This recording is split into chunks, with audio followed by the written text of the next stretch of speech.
Picture this. You're at the most exclusive wedding of the year, champagne flowing, when suddenly a pregnant woman takes the stage with her guitar. The billionaire groom's face goes white as he recognizes his ex-wife, the one he paid millions to disappear. But here's the twist that nobody saw coming. She's carrying his secret daughter, and she's about to expose everything in front of 200 of America's most powerful families. What happens next will destroy fortunes, end marriages, and prove that some truths are too big to buy silence. This isn't just a love story. It's a war between old money and new justice, where a single song becomes the weapon that changes everything. The string quartet's melody died abruptly as Maya Rodriguez Chen stepped onto the small stage at the Martha's Vineyard estate. Her fingers found the familiar weight of her acoustic guitar, the same instrument that had carried her through countless dive bar performances in Austin. But tonight was different. Tonight, she stood before 200 of America's wealthiest families, her pregnancy barely concealed beneath a flowing navy dress. Lachlan Brooks froze mid-conversation with his groomsman, champagne glass suspended halfway to his lips. 12 months had passed since he'd last seen those dark eyes, since he'd made the choice that had haunted his dreams.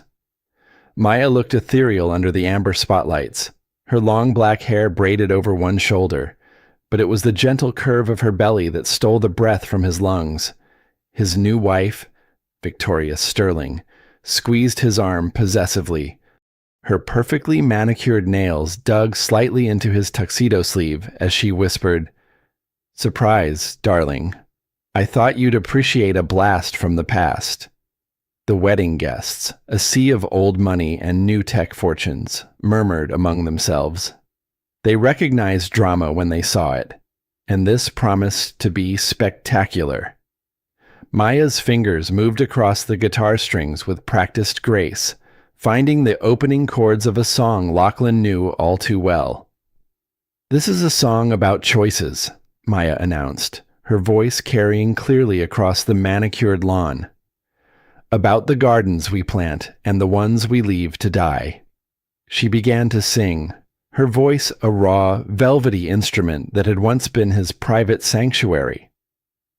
The lyrics cut through the evening air like a blade, each word carefully chosen to tell their story without breaking her non-disclosure agreement. "You built your walls so high and wide, left love standing on the other side. Golden gates that lock me out, while your heart fills up with doubt."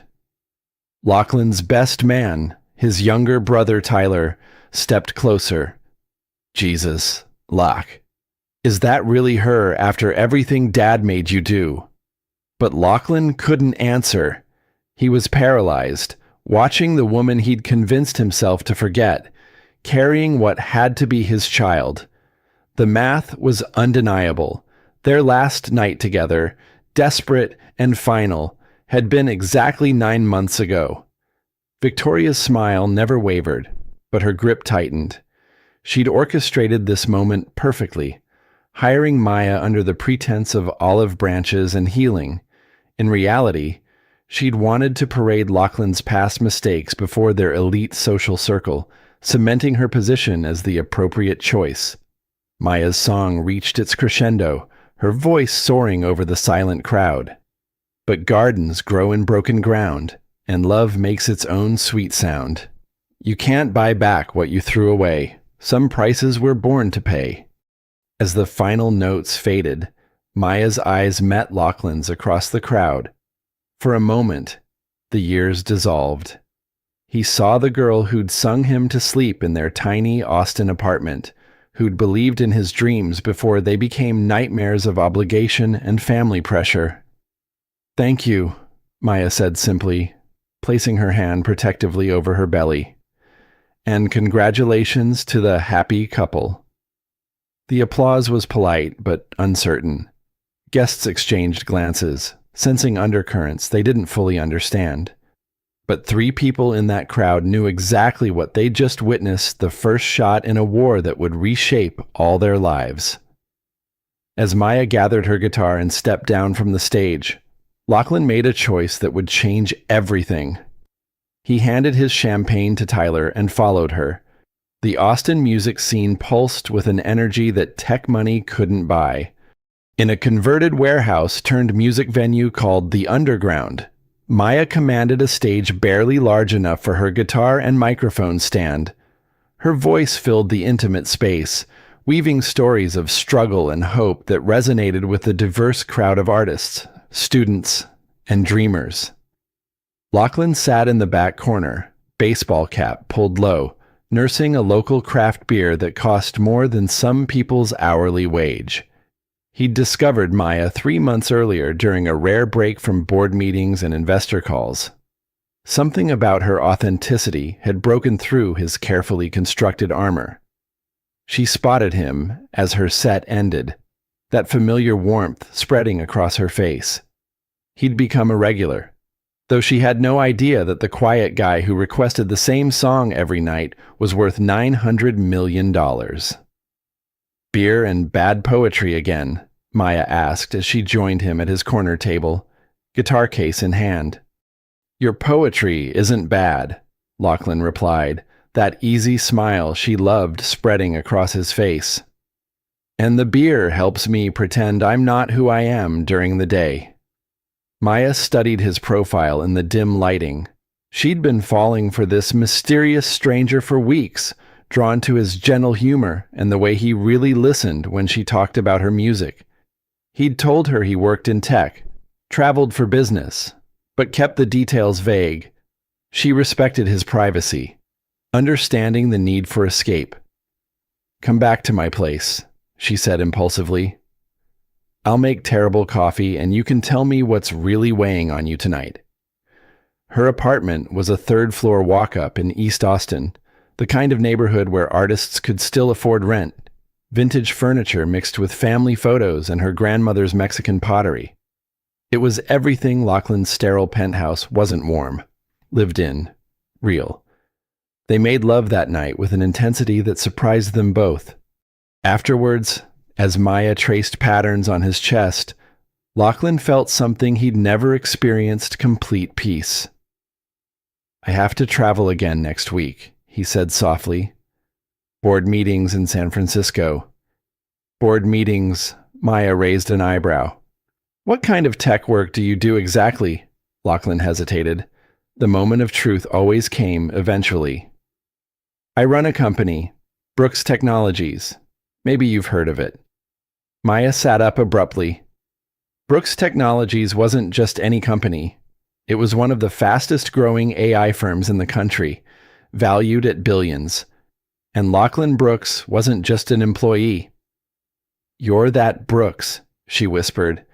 The billionaire tech guy. I've seen you on magazine covers.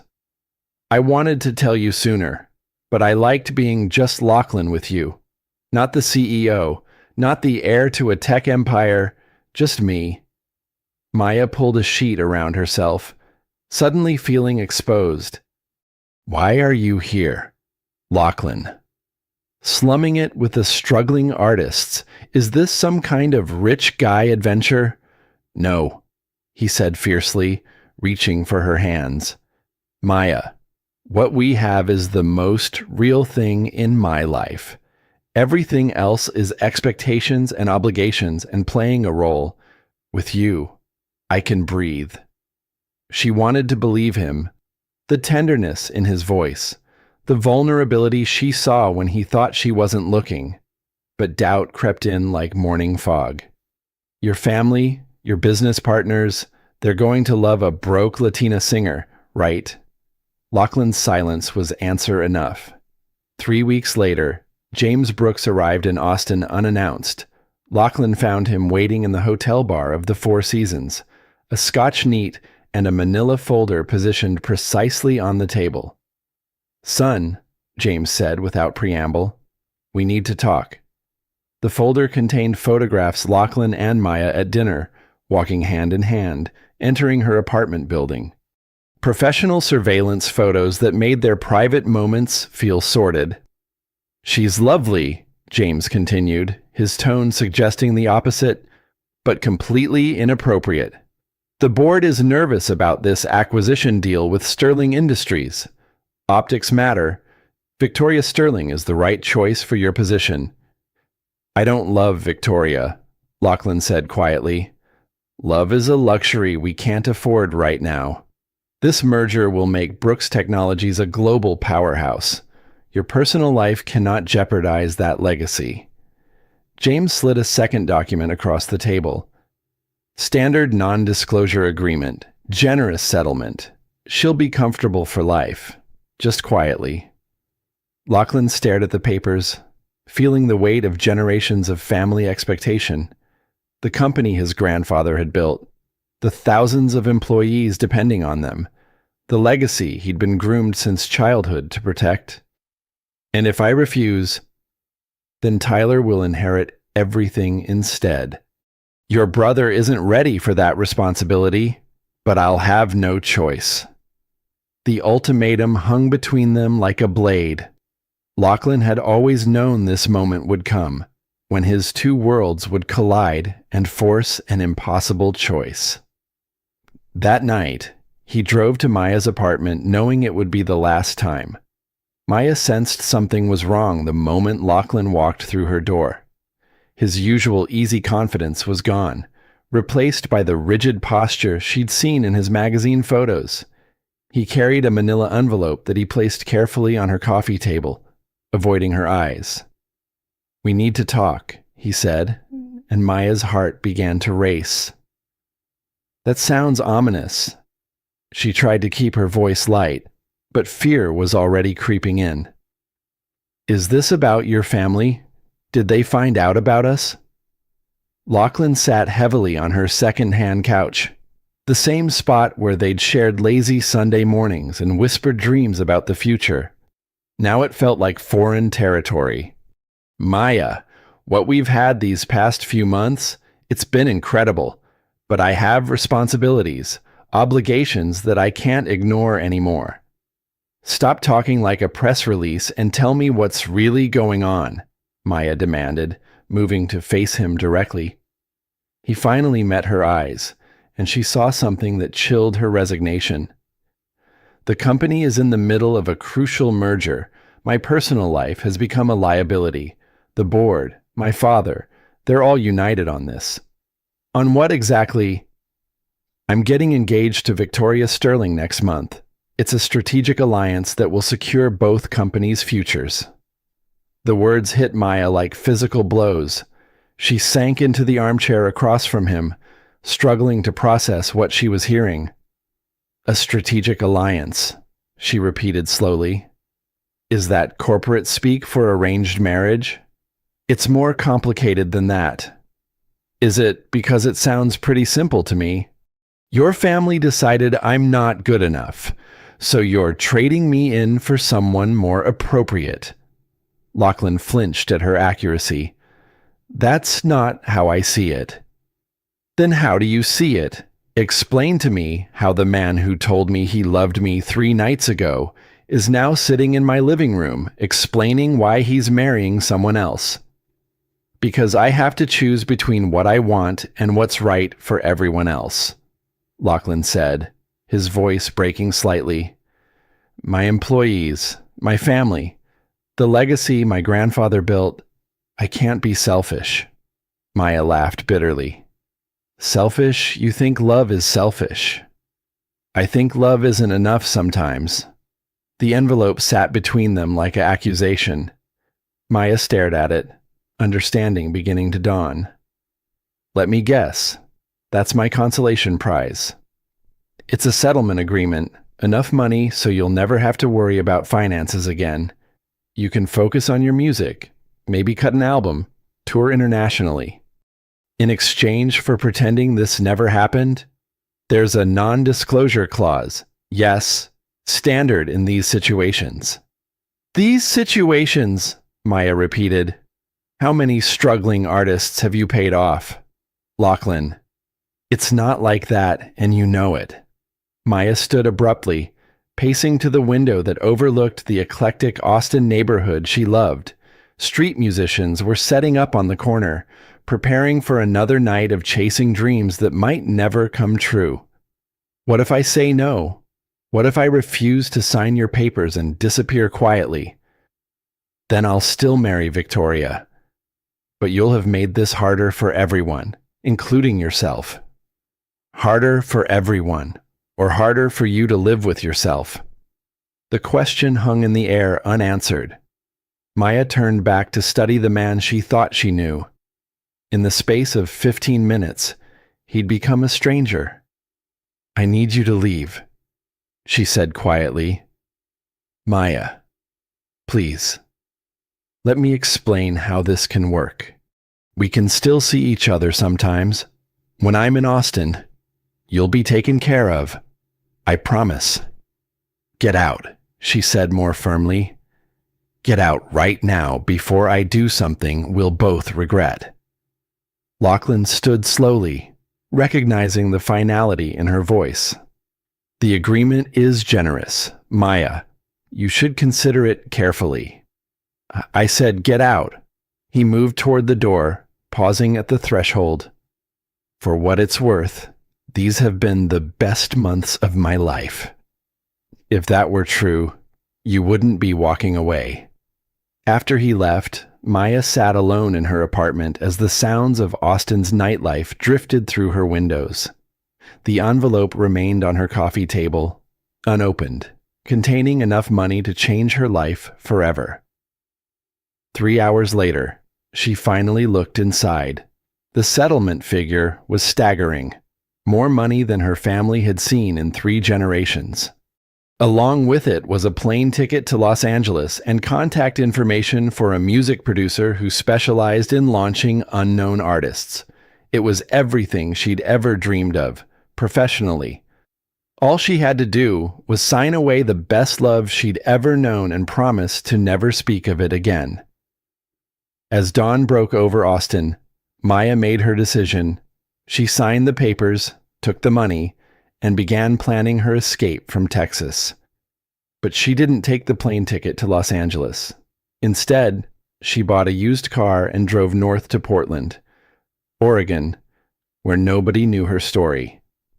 She didn't know yet that she was carrying the most important secret of all.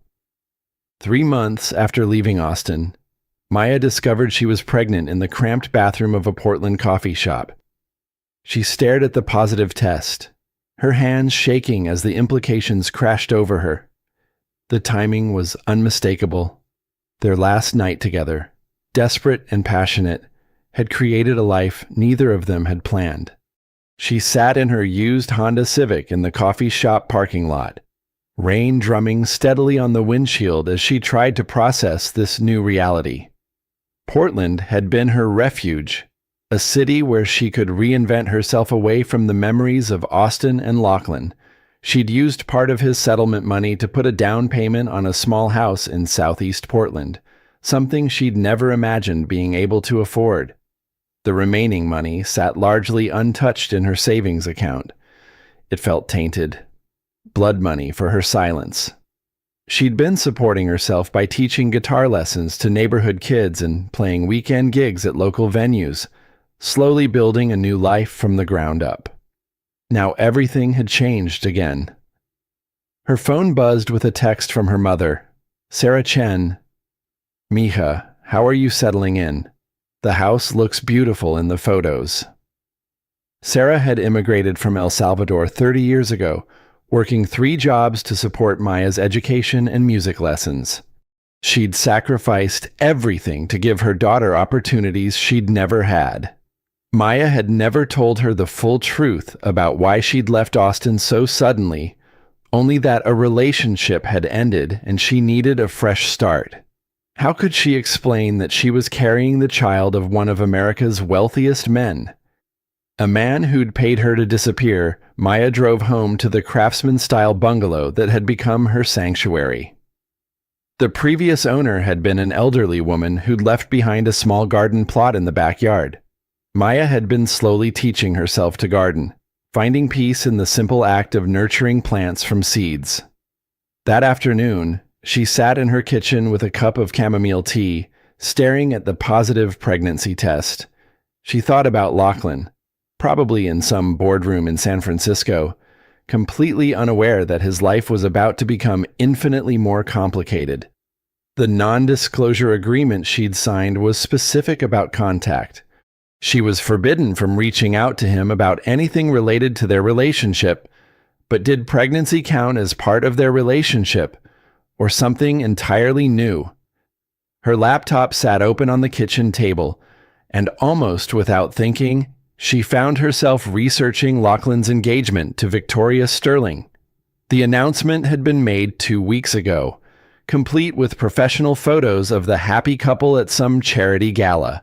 Victoria was beautiful in the way that money and breeding produced, with perfect teeth and a law degree from Harvard. They looked like they belonged together. Maya had to admit, two successful people from the same rarefied world, their union making perfect sense on paper. Victoria Sterling wasn't just appropriate, she was ideal. Maya closed the laptop, decision crystallizing in her mind. She would raise this child alone. Lachlan had made his choice when he'd walked away with those papers. She wouldn't be the complication that destroyed his carefully planned future. Over the following months, Maya threw herself into building a community in Portland. She volunteered at a nonprofit that provided music therapy for at-risk youth. She started a small monthly open mic night at a local bookstore. Slowly, she found her place in the city's vibrant art scene. Her pregnancy progressed smoothly, though she was careful to avoid any coverage of Lachlan's wedding preparations. She chose to learn the baby's gender and was delighted to discover she was carrying a daughter. In quiet moments, she would place her hands on her growing belly and whisper promises about the life they would build together. As her due date approached, Maya had a revelation that changed everything. She was organizing her small home office when she found the business card Victoria Sterling had given her years earlier at a tech conference in Austin. Maya had forgotten about their brief meeting, but Victoria clearly hadn't. The phone call that would change everything came on a rainy Tuesday evening in March. Maya was 8 months pregnant, struggling to reach something on a high shelf in her kitchen, when her phone rang. "Is this Maya Rodriguez Chen?" The voice was crisp, professional, unmistakably familiar. "This is Maya. This is Victoria Sterling. I believe we met briefly in Austin a few years ago. I'm calling with an unusual request, but I hope you'll hear me out." Maya sank into a kitchen chair, her heart racing. "I'm listening. Lachlan and I are getting married next month on Martha's Vineyard. It's going to be a small, intimate ceremony with family and close friends. I know this might sound strange, but I'd like to hire you to perform." The silence stretched between them as Maya processed the request. "I'm sorry. Lachlan has mentioned you as a talented musician from his time in Austin. I thought it would be a beautiful gesture to have you perform at our wedding. Consider it an olive branch, a way to honor the past while celebrating the future." Maya's hand instinctively moved to her belly. Victoria's tone was warm and seemingly sincere, but something felt off about the timing and the request itself. "That's very generous, but I'm not sure it would be appropriate." "Oh, but I insist. The fee would be substantial, and I think it would mean a great deal to Lachlan to have you there. Sometimes the best way to move forward is to make peace with the past."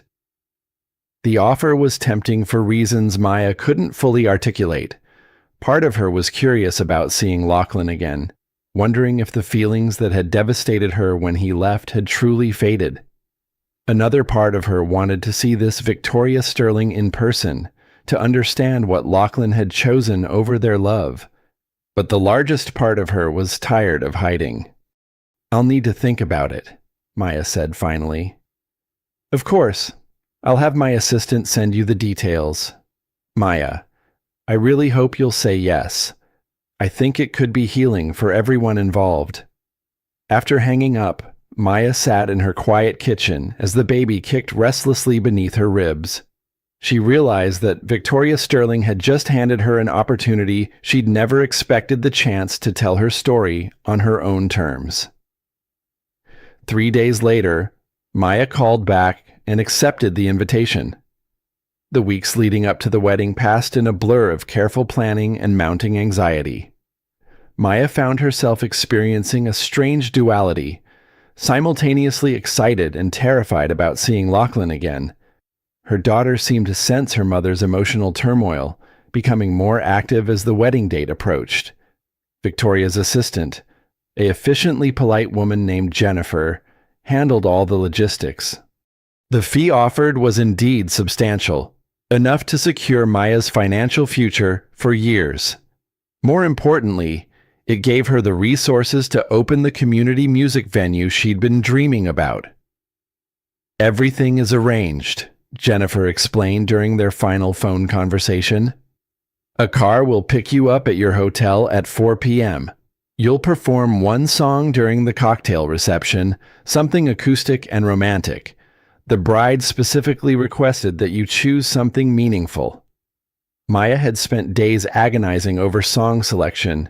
She'd written dozens of pieces since leaving Austin, but most were too obviously about Lachlan or too raw for a wedding celebration. Finally, she'd settled on a new composition called Growing Season, ostensibly about gardens and growth, but layered with deeper meaning about love and loss. The flight to Boston was Maya's first time traveling while pregnant, and she spent the 3-hour journey alternating between excitement and nausea. She'd packed carefully, choosing a flowing navy dress that accommodated her 8-month belly while remaining elegant enough for the occasion. Her hotel in Martha's Vineyard was charming, a historic inn overlooking the harbor. As she unpacked her guitar and prepared for the evening ahead, Maya caught herself wondering what Lachlan would think when he saw her. Would he be shocked, angry? Would he immediately suspect the truth about her pregnancy? The Brooks family estate was everything Maya had expected, and more. Rolling lawns stretched down to a private beach, while the main house showcased 3 generations of old-money taste. White tents dotted the property, connected by paths lined with luminaries and seasonal flowers. As her car pulled up to the guest entrance, Maya saw the wedding party posing for photos near a rose garden. Lachlan stood tall in his perfectly tailored tuxedo, his dark hair slightly longer than she remembered. He was laughing at something his brother Tyler had said, the same genuine smile that had first attracted her in Austin. Beside him, Victoria Sterling was radiant in a way that seemed to generate its own light. Her wedding dress was a masterpiece of understated elegance, and she carried herself with the confidence of someone who'd never doubted her place in the world. Maya was escorted to a small staging area behind the main reception tent, where she had a few minutes to prepare. Her hands shook slightly as she tuned her guitar, and the baby responded to her nervous energy with a series of strong kicks. "You're going to meet your father tonight," she whispered to her belly, "but he doesn't know you exist yet." The cocktail hour was in full swing when Maya made her way to the small performance stage. The guest list read like a who's who of American wealth and power. Tech moguls mingled with old money families, while political figures and celebrities completed the glittering assembly. Maya spotted Lachlan's father, James Brooks, holding court near the bar.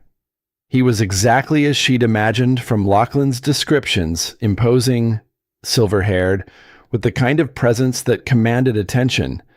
His eyes were sharp and calculating as they surveyed the crowd, clearly more focused on business networking than wedding celebration. Tyler Brooks stood nearby, and Maya was struck by how much he resembled his brother. But where Lachlan carried himself with the weight of responsibility, Tyler seemed lighter, more genuinely engaged with the people around him. As Maya stepped onto the stage, the ambient conversation gradually quieted. She adjusted the microphone and looked out over the crowd, her eyes instinctively seeking Lachlan. When their gazes met across the tent, time seemed to suspend itself. She saw shock register in his expression, followed quickly by confusion and something that might have been pain. His champagne glass remained frozen halfway to his lips as he processed her presence. Victoria, standing beside him in her bridal radiance, watched the interaction with interest that seemed too intense for casual observation. Her smile never wavered, but her grip on Lachlan's arm tightened noticeably. "Good evening, everyone," Maya said into the microphone, her voice carrying clearly across the tent. "I'm Maya Rodriguez Chen, and I'm honored to be here celebrating Victoria and Lachlan's special day." She settled her guitar more comfortably across her lap, her belly creating a natural rest for the instrument. Several guests' eyes had already noticed her pregnancy, and she could see the whispered conversations beginning. "This song is called Growing Season," Maya continued. "It's about the things we plant, the choices we make, and the unexpected ways that life finds a way to flourish." As she began to play, Maya felt a strange calm descend over her. This was what she did best, what had always been her truth. In this moment, surrounded by wealth and power that could never truly touch her, she was simply a woman with a guitar telling her story. The opening chords were gentle, almost meditative. Maya's voice joined the melody, clear and strong despite her nervousness. "In the quiet of the morning, when the frost begins to melt, I plant seeds of hope and wonder in the earth that I once felt was barren, was broken, was beyond repair. But love grows in the strangest places. If you dare to plant it there." Lachlan stood transfixed, recognizing her musical signature even in this new composition. But it was the sight of her pregnancy that shattered his carefully maintained composure. The timing was impossible to ignore, and as realization dawned, his face went pale. Victoria noticed his reaction immediately, her own expression shifting subtly. This wasn't the reunion scene she'd orchestrated in her mind. The pregnant ex-girlfriend wasn't supposed to have this kind of power, this commanding presence that drew every eye in the tent. As Maya's song built toward its chorus, she made a decision that would change everything. Looking directly at Lachlan, she began to sing the words that would expose the truth she'd carried alone for months. "Some gardens grow in secret, some flowers bloom unseen, but every seed holds promise of the beauty that could be, and sometimes what we're running from is exactly what we need." The message was unmistakable to anyone who understood their history. Maya was telling Lachlan about their child in the only way her non-disclosure agreement would allow. As the final notes faded into silence, Maya placed her hand protectively over her belly and looked directly into the camera that was recording the evening for posterity. "Thank you," she said simply, "and congratulations to the happy couple." The applause was polite but uncertain, as guests sensed undercurrents they couldn't quite identify. But 3 people in that tent knew exactly what had just transpired, and none of their lives would ever be the same. The immediate aftermath of Maya's performance crackled with tension. Lachlan excused himself from the crowd of well-wishers, his face pale as he moved toward the staging area where Maya was packing her guitar. Victoria followed at a distance, her bridal smile intact but her eyes calculating. "Maya," Lachlan called softly as she prepared to leave. She turned to face him, and up close. The reality of her pregnancy was undeniable. The gentle curve of her belly, the glow that expectant mothers often carried, the protective way she held herself, everything about her proclaimed the truth he was struggling to accept. "Hello, Lachlan," she said calmly. "Congratulations on your wedding." "Is it mine?" The question emerged before he could stop it, raw and desperate. Maya glanced around at the guests who were still watching them with obvious curiosity. This isn't the place for that conversation. Then where? When Maya, if you're carrying my child, I have a right to know. Rights. Maya's voice carried an edge of steel. We should probably discuss your rights with your lawyers. I believe I signed away most opportunities for conversation when I took your settlement money. The words hit him like physical blows. The non-disclosure agreement had been his father's idea, a legal barrier designed to prevent exactly this kind of complication. But seeing Maya now, knowing she'd been carrying this secret alone for months, the contract felt like chains around his own throat. Victoria approached them with the practiced grace of someone accustomed to navigating social minefields. Maya, that was absolutely beautiful, so moving and authentic. You can see why Lachlan spoke of you so fondly. The comment was perfectly calculated, establishing Victoria's position as the informed, magnanimous bride while subtly emphasizing that Maya belonged to Lachlan's past. Maya recognized the maneuver immediately. Thank you, Victoria. You look radiant. Marriage suits you already. We're just so happy, Victoria continued, slipping her arm through Lachlan's possessively. It's wonderful when the past and present can coexist peacefully. Don't you think? Before Maya could respond, Tyler Brooks appeared at her elbow. Unlike his brother, Tyler's expression showed genuine warmth and concern. Maya Rodriguez Chen, he said, extending his hand. I'm Tyler, Lachlan's brother. I've heard a lot about your music. All good things, I hope, Maya replied, grateful for his easy manner. Definitely. Listen, would you like to sit down? You look like you could use some air. Tyler's kindness was a stark contrast to the tension radiating from Lachlan and Victoria. Maya allowed him to guide her to a quiet table away from the main crowd, though she could feel Lachlan's eyes tracking their movement. When are you due? Tyler asked quietly once they were seated. 6 weeks, Maya answered honestly.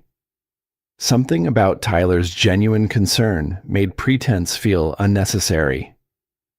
And my brother's the father. It wasn't a question.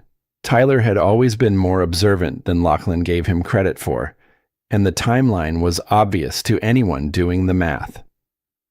Your brother made his position very clear when he ended our relationship, Maya said carefully. I'm not here to complicate his life. Then why are you here? Maya considered the question. Because Victoria invited me, because I wanted to see if he was happy, and because I was tired of hiding. Tyler nodded thoughtfully. For what it's worth, he hasn't been happy. Not since he came back from Austin last year. Dad's been pushing this marriage, saying it's best for the company, but Lachlan's just been going through the motions. That's not my concern anymore, Maya said, though her heart ached at the confirmation of what she'd suspected. Isn't it you're carrying his child? Before Maya could respond, James Brooks materialized beside their table. Up close, he was even more intimidating than she'd imagined, his steel-gray eyes assessing her with the cold calculation of a predator. Miss Rodriguez Chen, he said, his voice carrying the authority of someone accustomed to absolute obedience. I believe we need to have a conversation. I don't believe we do, Maya replied, standing slowly despite her bulk. I've fulfilled my obligation here. I performed as requested, and now I'm leaving. I'm afraid it's not that simple. Your little performance has created quite a stir among our guests. People are asking questions. Then perhaps you should have considered that before your daughter-in-law invited me to sing at her wedding. James's eyes flicked to Victoria, who was still standing with Lachlan near the stage. Something passed across his features, a flicker of understanding that suggested he was reassessing the evening's events.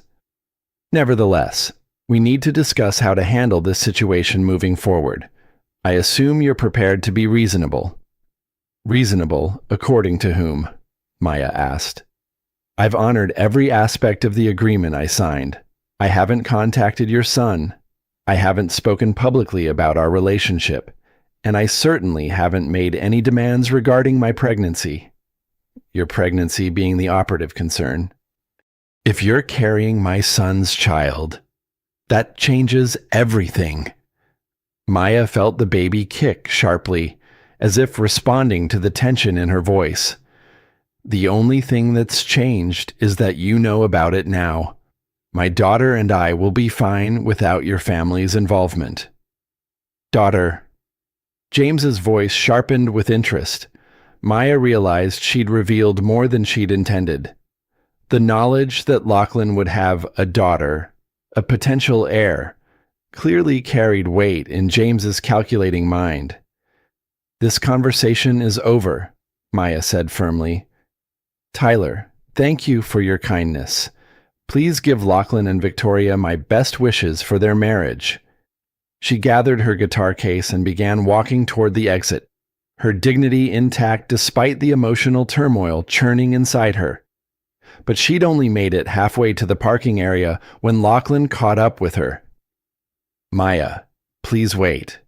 She turned to face him one last time.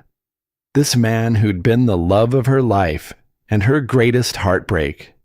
In the fading light of sunset, he looked younger, more like the person she'd fallen in love with in Austin. I can't stay, Lachlan. This was a mistake. Was it, or was it exactly what needed to happen? His voice carried a note of desperation she'd never heard before.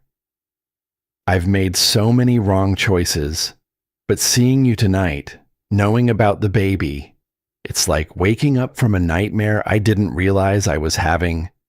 It's too late for regrets. Is it, Maya? I know I have no right to ask anything of you, but please, don't disappear again. Let me be part of this. Let me try to make things right. For a moment, Maya wavered, the vulnerability in his voice, the pain in his eyes, the memory of the man she'd loved with her whole heart. But then she thought about Victoria in her perfect wedding dress, about the calculated invitation that had brought her here, about the cold assessment in James Brooks's eyes. Making things right isn't about what you want anymore, Lachlan. It's about what's best for my daughter, and I don't think your world is the place for either of us. She walked away then, leaving him standing alone in the parking lot as the sounds of his wedding reception continued in the distance. But as her car pulled away from the estate, Maya caught a glimpse of him in her rearview mirror, still watching her go. Neither of them knew that their brief conversation had been overheard by Victoria Sterling Brooks, who was already planning her next move.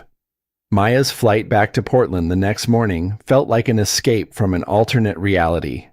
The wedding reception had continued long into the night, but she'd retreated to her hotel room, emotionally exhausted by the encounter with Lachlan and his family.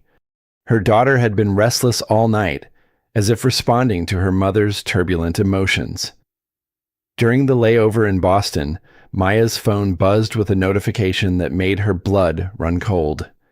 Someone had posted video footage of her performance at the wedding on social media, and it was spreading rapidly. The caption read, "Pregnant ex-girlfriend crashes billionaire's wedding with cryptic song." The video quality was surprisingly good, clearly shot by a professional rather than a guest's phone. Maya realized with growing horror that this had been planned. Victoria hadn't just invited her to perform, she'd orchestrated a public humiliation designed to go viral. By the time Maya landed in Portland, Brooks' wedding was trending on multiple platforms. Entertainment blogs were already dissecting her performance, speculating about the baby's paternity, and digging into her past relationship with Lachlan. Her phone had dozens of missed calls from numbers she didn't recognize. Maya turned off her phone and took a taxi home, grateful for the privacy of her small house. But as they pulled into her neighborhood, she noticed unfamiliar cars parked on her street and people with cameras gathered near her front door. Keep driving, she told the taxi driver. Take me to the back alley. Maya slipped into her house through the back gate, her heart racing.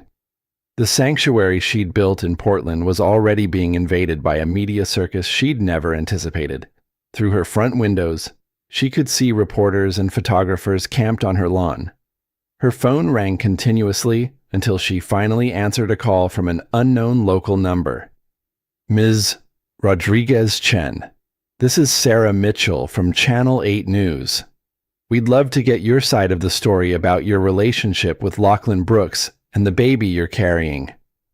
No comment, Maya said tersely, hanging up immediately. The next call was from her mother.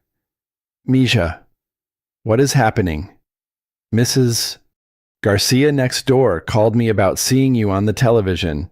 Are you okay? Maya sank into her kitchen chair, overwhelmed by the scope of what was happening. Mama, I'm fine. It's complicated, but I'm safe.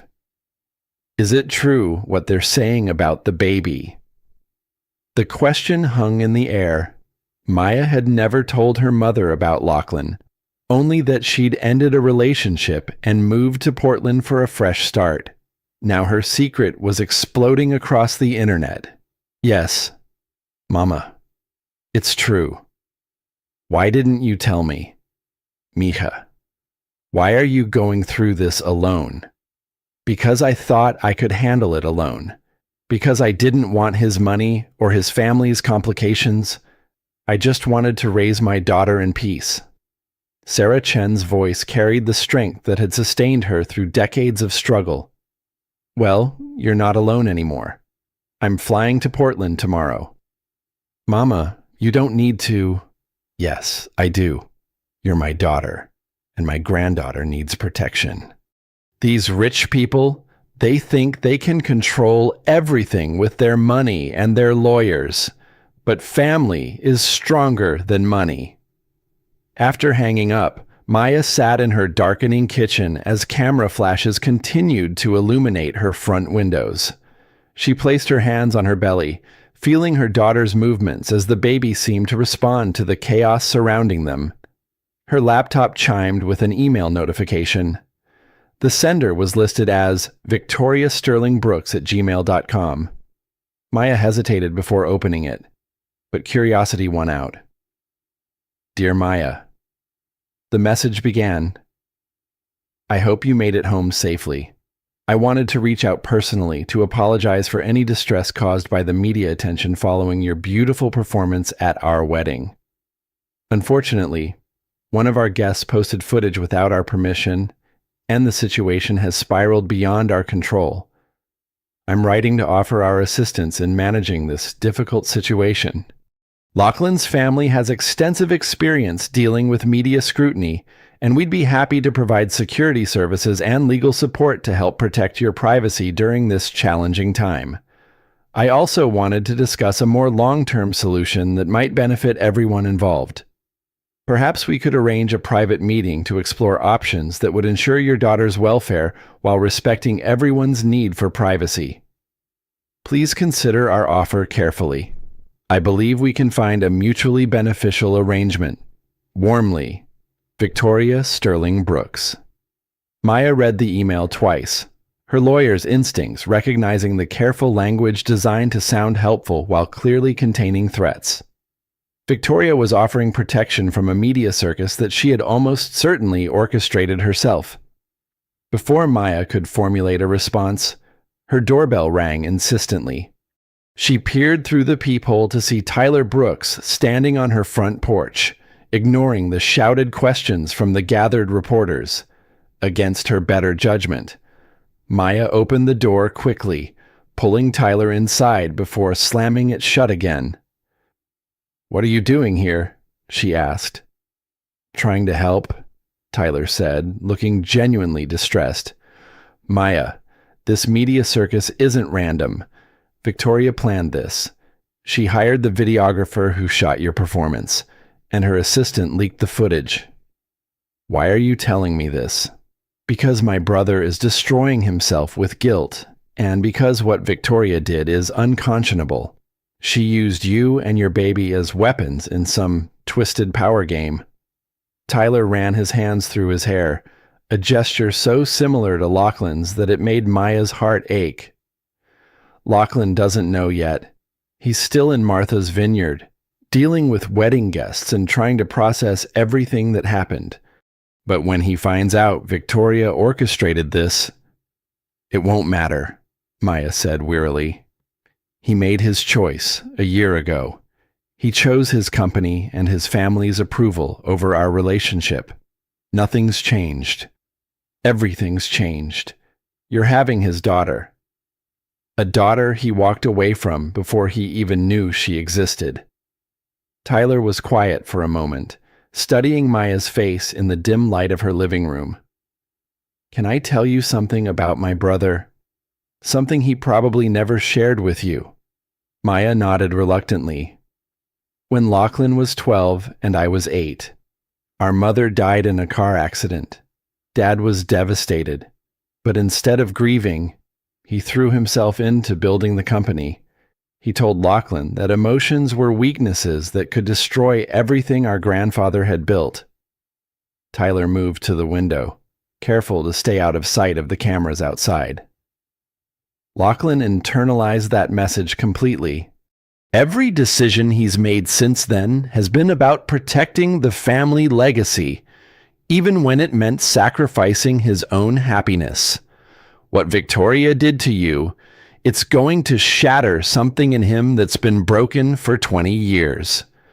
And you think that means he'll suddenly prioritize love over duty? I think it means he's about to remember who he used to be before our father convinced him that caring about people was a liability. Maya felt her daughter kick forcefully, as if the baby was responding to the emotional intensity of the conversation. She winced slightly, and Tyler noticed immediately. Are you okay? Should I call someone? I'm fine. She's just very active today. All this stress isn't good for either of us. Tyler's expression softened as he looked at Maya's belly. A daughter. Lachlan's going to have a daughter. She's my daughter, Maya corrected firmly. Lachlan gave up any claim to her when he paid me to disappear. Did he or did a scared man make the worst decision of his life because he was raised to believe that love was a luxury he couldn't afford? Before Maya could answer, her phone rang with a call from an unknown number. She declined it, but it rang again immediately. Don't answer that, Tyler said quickly. Listen, I know you have no reason to trust any of us, but I'm asking you to give Lachlan a chance to make this right. He's flying back to Portland tomorrow. To do what? Offer me more money to stay quiet. To fight for you, maybe for the first time in his life, to choose love over everything else. Maya looked at Tyler, seeing echoes of the man she'd fallen in love with in Austin. But trust felt impossible when her world was crumbling around her. I need you to leave, she said finally. I need to think. Tyler nodded, understanding. My number's in your phone now. If you need anything at all, please call me. And Maya, whatever happens between you and Lachlan, that little girl is going to have an uncle who loves her already. After Tyler left, Maya sat alone in her house as the media circus continued outside her windows. She thought about Victoria's carefully worded email, about Tyler's revelations about Lachlan's past, about the impossible choice she was facing. Her daughter kicked again, and Maya whispered to her belly, "What do you think, baby girl? Should we trust them one more time?" The baby's response felt like a gentle flutter of agreement, but Maya knew that the decision she made in the next few hours would determine the course of all their lives. Maya spent a sleepless night as reporters maintained their vigil outside her house. By morning, the story had exploded across national media. Cable news channels were running segments with titles like Wedding Crasher or Wronged Woman, and The Secret Baby That Rocked a Billionaire's Wedding. Her phone had accumulated over 300 missed calls and twice as many text messages. Many were from reporters, but some were from strangers offering everything from support to cruel judgment. Maya turned off all notifications and tried to focus on protecting herself and her unborn daughter from the chaos. At 8 a.m., her mother arrived in a taxi from the airport, pushing through the crowd of reporters with the fierce determination of a woman who'd raised a daughter as a single parent while working multiple jobs. "Mija," Sarah Chen said as she enveloped Maya in a protective hug. "This is insane. How are you holding up?" "I'm scared, Mama," Maya admitted, allowing herself to be vulnerable for the first time since the wedding. "I never wanted this attention. I just wanted to raise my baby quietly." "Well, quiet is over now. We need to protect you and my granddaughter." Sarah surveyed the media circus through the front windows with disgust. These vultures have no shame. Maya showed her mother Victoria's email, watching Sarah's expression harden as she read the carefully constructed offer of help. "This woman is dangerous," Sarah said bluntly. "She's offering to solve a problem she created. Classic manipulation tactic. Tyler says she orchestrated the whole thing, that she hired the videographer and leaked the footage herself. Of course she did. She wanted to humiliate you publicly so she could swoop in and control the narrative." Sarah's voice carried the wisdom of someone who'd navigated difficult situations with limited resources.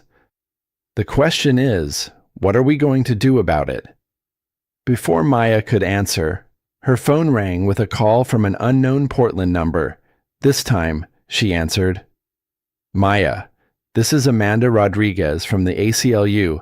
I know you're being bombarded with calls, but I wanted to reach out because I think you might need legal representation. I'm not sure I can afford pro bono.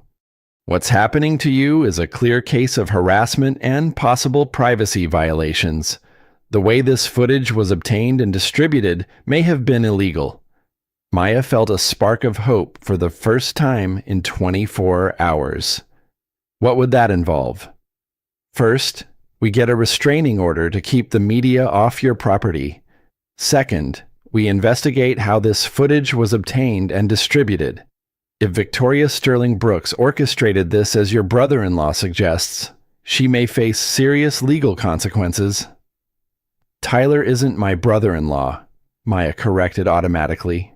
"Not yet. But Maya, you need to understand something. This isn't just about you anymore. The way you're being treated sets a precedent for how powerful families can manipulate and silence women. Your case could help protect others in similar situations." The idea of becoming a symbol for something larger than herself was both terrifying and empowering. Maya looked at her mother, who was nodding encouragingly. "What do I need to do? First, don't respond to any media requests or contact from the Brooks family without me present. Second, document everything. Save that email from Victoria Sterling Brooks. Record any phone calls if your state allows it. And third, take care of yourself and your baby. Stress isn't good for either of you." After hanging up with Amanda, Maya felt something she hadn't experienced since the wedding, a sense of agency. She wasn't just a victim of circumstances beyond her control. She could fight back. Her resolve was tested an hour later when Lachlan arrived. Maya watched through her window as a black SUV pulled up despite the media circus. Lachlan emerged wearing jeans and a simple sweater, looking nothing like the polished CEO she'd seen at the wedding. His hair was disheveled, and he appeared to have slept as little as she had. The reporters immediately swarmed him, shouting questions about the baby, about his marriage, about Maya. But instead of pushing through them with the entitled arrogance she might have expected, Lachlan stopped and addressed them directly. "I know you're all doing your jobs," he said, his voice carrying clearly in the morning air. "But the woman inside this house is 8 months pregnant and deserves privacy and respect. I'm asking you, as human beings, to give her space." Some of the reporters actually looked ashamed, though none of them left. Lachlan walked to Maya's front door and knocked gently. "Maya, it's me. Can we talk?" Sarah opened the door before Maya could stop her. "You," she said, pointing a finger at Lachlan's chest, "have caused my daughter enough pain. What do you want now?" "I want to make things right," Lachlan said simply. "Mrs. Chen, I know I hurt Maya badly.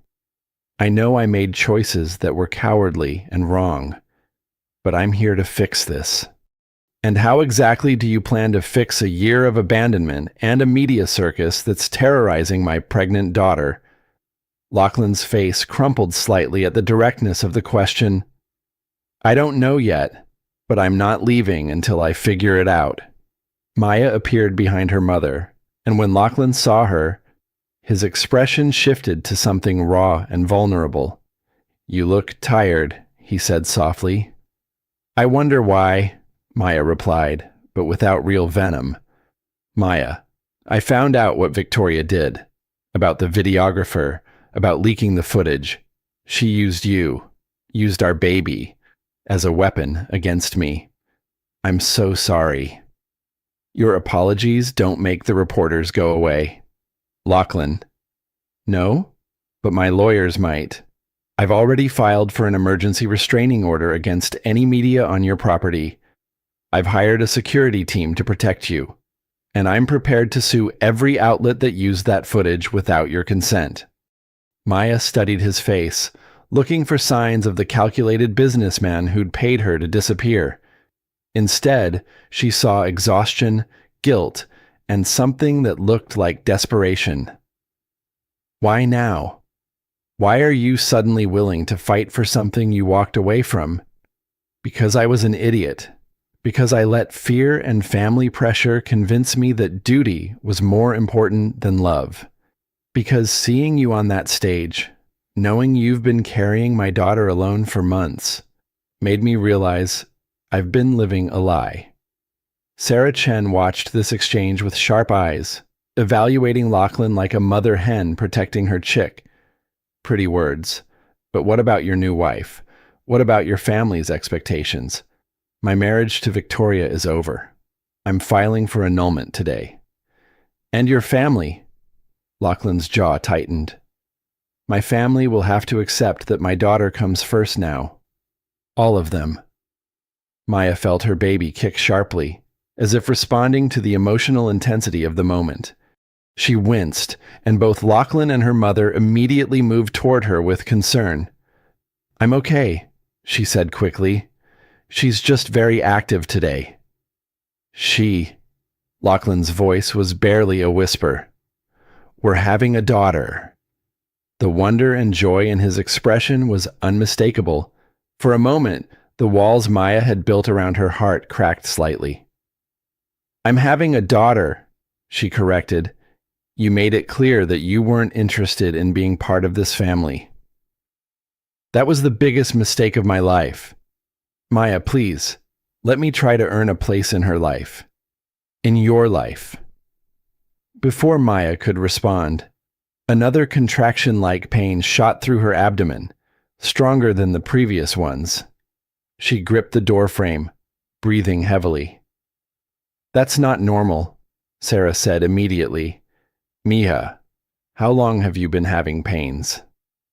"Since last night," Maya admitted. "But they're not regular. It's probably just stress." "We're going to the hospital," Lachlan said firmly. "Right now." "You don't get to make medical decisions for me," Maya protested. But another wave of pain cut off her words. "Fine, I'm taking you to the hospital," Sarah declared.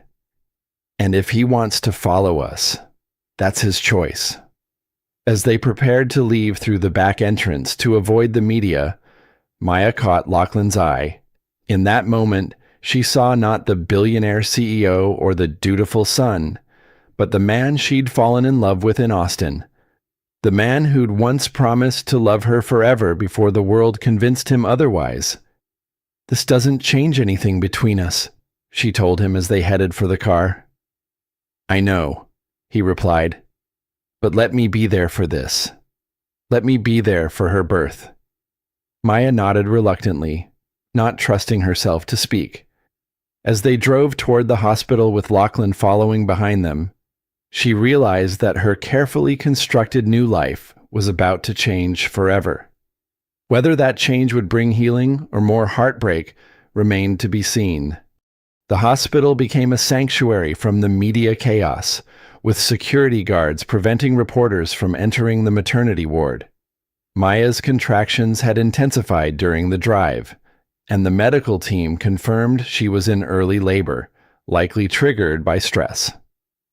6 weeks early isn't unusual, Dr. Martinez explained as Maya settled into the labor and delivery room.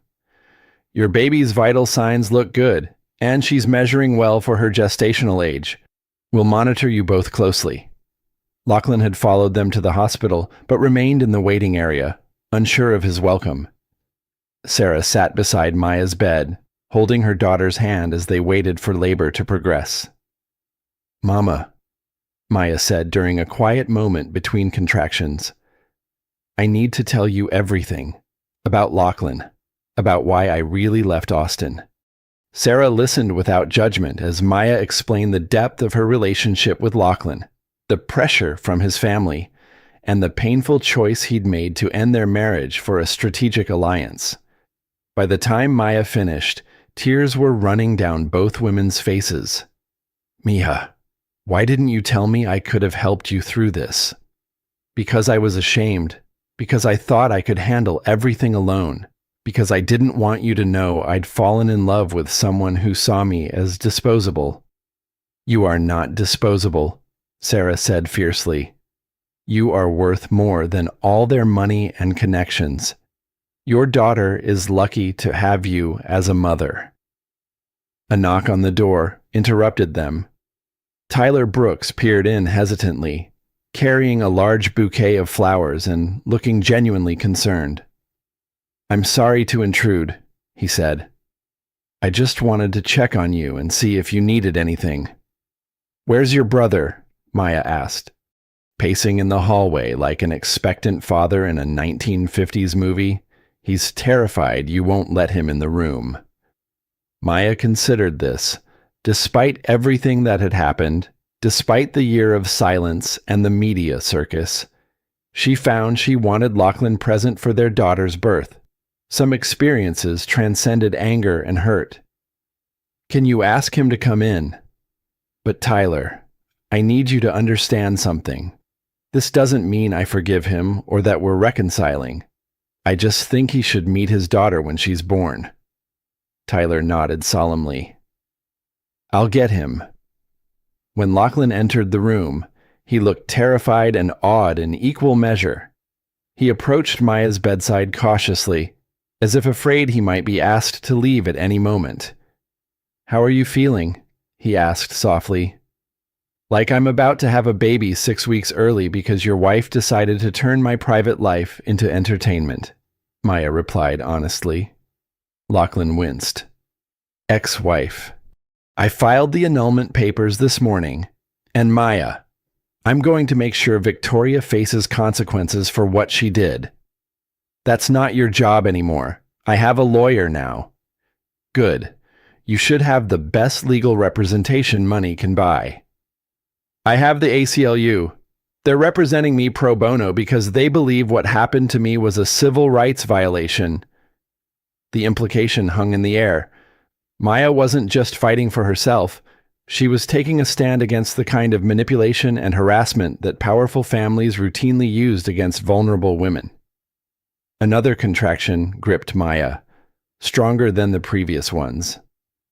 Lachlan instinctively reached for her hand, then stopped himself. "It's okay," Maya said breathlessly.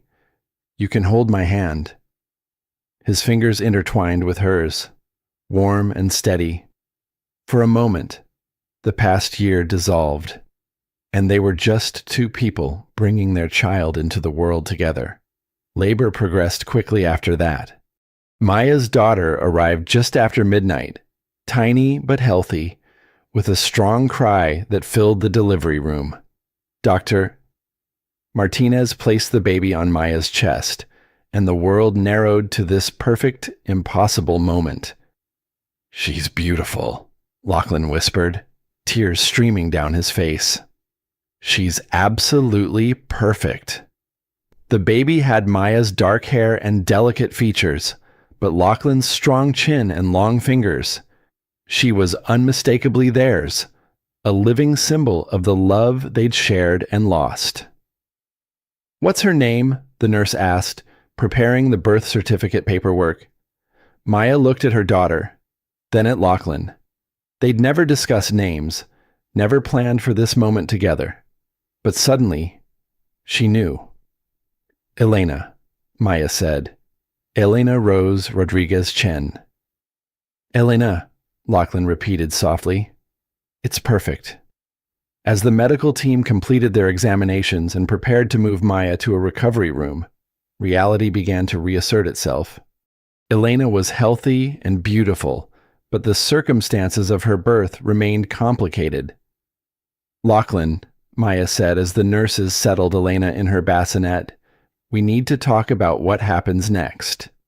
"I know, Maya, I know I have no right to ask for anything, but please don't shut me out of her life. Let me be her father." Being a father isn't about genetics or money. It's about showing up every day, making sacrifices, putting her needs before your own comfort or convenience. "I understand that." "Do you? Because a year ago, you chose your family's approval over our relationship. What happens when your board of directors decides that having a child with a working-class Latina woman is bad for the company image?" Lachlan was quiet for a long moment, studying his sleeping daughter. When he spoke, his voice carried a conviction Maya had never heard before. "Then I'll resign from the board. Maya, I've spent the last year living a lie, pretending I could be happy in a world that demanded I sacrifice everything real for appearances. Seeing Elena, holding your hand while she was born, this is the most honest I've felt since I was a kid." Pretty words again, but what about when the novelty wears off? What about when 2 a.m. feedings and diaper changes interfere with your business schedule? "Then I'll hire help. I'll learn. I'll figure it out. Maya, I know I don't deserve your trust, but I'm asking for a chance to earn it." Sarah, who had been quietly observing this exchange while holding her granddaughter, finally spoke up. "Maya, this is your decision, but I want you to consider something. This little girl deserves to have a father who loves her, if he's willing to prove that love through actions, not just words. Maybe you should let him try." Maya looked at Elena, so small and perfect in her grandmother's arms. She thought about her own childhood, raised by a single mother who'd worked herself to exhaustion to provide opportunities for her daughter. She thought about the love she'd felt for Lachlan in Austin, and the devastating abandonment that had followed. "I need time," she said finally. "This has all happened so fast, and I need to process everything. But Lachlan, if you want to be part of Elena's life, you'll have to prove that you've changed. Not just with grand gestures or expensive gifts, but with consistent, daily commitment. I understand, whatever it takes. And you'll have to accept that I may never be able to trust you completely again. What you did, walking away when I needed you most, that's not something I can just forgive because we have a child together. I know. I'll spend the rest of my life trying to make up for that mistake if you'll let me." Maya nodded, exhaustion finally overtaking her. As she drifted toward sleep, she watched Lachlan gazing at their daughter with an expression of wonder and fierce protectiveness. Maybe Tyler had been right. Maybe becoming a father would help Lachlan remember who he used to be before duty and expectation had hardened his heart. Only time would tell if this man could live up to the promises he was making in the quiet sanctuary of a hospital room, with their daughter sleeping peacefully between them. 3 months after Elena's birth, Maya sat in her Portland living room watching Lachlan attempt to change their daughter's diaper. What should have been a simple task had become an elaborate production involving multiple wipes, careful positioning, and Elena's apparent determination to make the process as difficult as possible. "She's definitely your daughter," Lachlan muttered as Elena kicked her legs and managed to grab a clean diaper. "Stubborn and completely unimpressed by my credentials." Maya laughed despite herself. "Maybe she just knows that a Harvard MBA doesn't qualify you for baby wrangling." "Clearly not, though I'm improving." "Right. Last week it took me 20 minutes and 3 diapers." "Progress," Maya agreed, watching him finally secure the diaper successfully. Elena gurgled happily, as if she'd been testing his persistence. The past 3 months had been a careful dance of co-parenting and rebuilding trust. True to his word, Lachlan had resigned from the Brooks Technologies board, instead starting a smaller, ethically focused tech company that allowed him more flexibility. He'd bought a modest house 6 blocks from Maya's, close enough to be present, but far enough to respect her space. He showed up every morning at 7 a.m. to help with Elena's feeding and to spend time with his daughter before Maya started her day. He took night shifts twice a week, learning to navigate midnight feedings and colicky crying jags. Most importantly, he'd proven that his commitment to being Elena's father wasn't dependent on reconciling with Maya. The media attention had eventually died down, especially after Victoria Sterling Brooks faced federal charges for corporate espionage. It turned out that her marriage to Lachlan had been part of a larger scheme to gain access to Brooks Technologies' proprietary information for a competing firm. The revelation had vindicated Maya's instincts about the calculated nature of Victoria's invitation. "Maya," Sarah called from the kitchen, where she was preparing Elena's evening bottle. She'd moved to Portland temporarily to help with the baby and had fallen in love with the city's vibrant art scene. "Tyler's here." Tyler had become Elena's devoted uncle, arriving most Sunday afternoons with inappropriate gifts and endless patience for infant entertainment. Today, he carried a shopping bag that undoubtedly contained more baby clothes than Elena could wear in a month. "How's my favorite niece?" he asked, scooping Elena from Lachlan's arms. Elena responded with the kind of delighted gurgle she reserved for people who completely spoiled her. "She's your only niece," Maya pointed out, "which makes her even more special. Besides, someone needs to counteract her father's tendency toward responsible gift-giving." Lachlan rolled his eyes. "Last week, you bought her a stuffed animal that's bigger than she is." "She'll grow into it." Character building. As Maya watched the easy interaction between the brothers and their obvious adoration of Elena, she felt something she'd thought was lost forever, the possibility of belonging to a family. Not the family she'd been born into, though her mother's presence was a blessing, but the family she and Lachlan were slowly, carefully creating together. Her phone buzzed with a text from Amanda Rodriguez, her ACLU lawyer. The civil suit against the media outlets that had used her footage was proceeding well, with several companies already offering settlements. More importantly, they'd established legal precedents that would protect other women from similar exploitation. "Good news?" Lachlan asked, noticing her expression. "The lawsuit is moving forward. Amanda thinks we'll have a resolution within the next few months." "And the music venue." Maya smiled. She'd used her settlement money and the proceeds from the initial media settlements to open a community music center called Elena's Garden. It provided music therapy, lessons for underprivileged kids, and performance space for emerging artists. The name honored both her daughter and the song that had brought them all together. "We're booked solid through the holidays. Next month, we're hosting a benefit concert for immigrant families. I'd like to attend, if that's okay, as a supporter, not as Elena's father." This careful delineation had become important to their co-parenting relationship. Lachlan never assumed that his role as Elena's father gave him automatic access to Maya's life or decisions. Every interaction was negotiated with respect for her autonomy.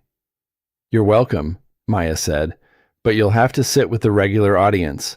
No VIP treatment." "Wouldn't dream of it." As evening approached and Tyler reluctantly returned Elena to her parents, Maya found herself in the familiar routine of preparing for the night. Elena had become a remarkably good sleeper, usually managing 6-hour stretches that allowed Maya to feel almost human.